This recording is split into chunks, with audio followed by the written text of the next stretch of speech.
Kinundana ng grupo ng mga guro ang pananambang sa isa nilang kasamaan sa Mama Sapano, Maguindanao del Sur. Nasa frontline na balitang yan si Gary De Leon. Patay na ng datnan ng mga otoridad ang isang lalaki sa Mama Sapano, Maguindanao del Sur, pasado alas 2 ng hapon kahapon.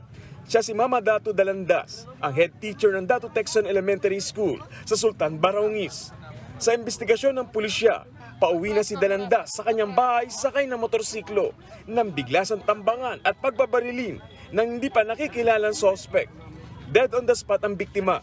Upon reaching in front of the barangay Mang Crawling, Mama Sapano Health Center, doon po siya binaril, ma'am. He was shot, suddenly shot by unidentified suspect. 16 multiple gunshot wounds, ma'am, in his body. Pinabangan lang po. Okay. Malamang, ganun po.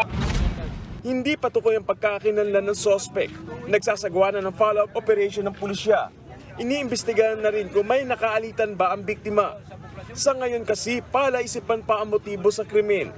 Ang insidente ng pamamaril, agad kinundina ng Ministry of Basic Higher and Technical Education ng Bangsamoro Autonomous Region in Muslim Mindanao o BARM. Ayon sa kanilang minister na si Mogher Iqbal, pinamamadali na nila ang investigasyon sa anilay kasuklam-suklam na pamamaril.